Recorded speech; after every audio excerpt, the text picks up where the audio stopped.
Donc le gros du boulot il se fait en ce moment là, avant les vendanges, sur la sélection parcellaire. C'est un cépage qui est compliqué à travailler, à assembler? Alors dans la vigne, effectivement il est très producteur, donc c'est toute la maîtrise du vigneron qui va faire la différence. Et après sur les petits rendements, non c'est assez facile, mais bon, effectivement comme je disais tout à l'heure sur les rouges, la structure tannique arrive très tôt. Donc après il faut trouver des méthodes pour pouvoir avoir de la couleur, parce qu'on a des rouges pas très colorés, très peu d'anthocyanes et beaucoup de tanins. Donc deux fois les déséquilibres sur des années pauvres entre guillemets c'est un peu déséquilibré. Donc là c'est pareil, c'est tout l'art d'aller rechercher, de sélectionner, on mélange pas tout quoi. On reste des petits domaines où il faut laisser travailler la nature, mais il faut quand même, je pense, aujourd'hui la guider avec des moyens assez simples. On n'est pas obligé de travailler avec des pharmacies comme on peut le voir dans des grands domaines technologiques. Nous, on a des vins plutôt assez terroirs, donc on essaye d'adapter de la technique qui va nous permettre quand même d'avoir des vins de qualité et de garder l'esprit du terroir. Donc, on va surtout travailler, moi je vais surtout travailler dans les maîtrises des températures pendant les fermentations.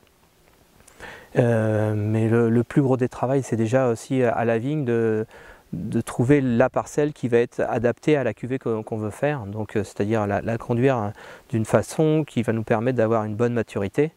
Et ensuite, avec le sol qu'elle a, l'effet du millésime aussi, ça va nous permettre de déterminer des cuvées bien spécifiques.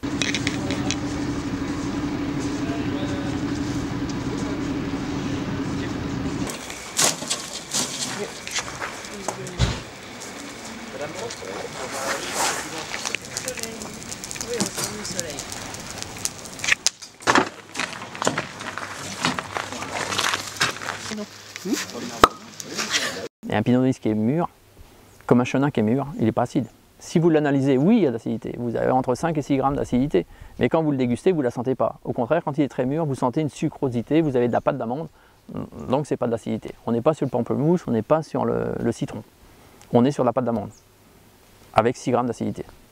Alors oui, c'est du boulot d'œnologue et de labo, je les respecte, mais quand je goûte le vin, pour moi, il n'est pas acide. C'est ce qui compte.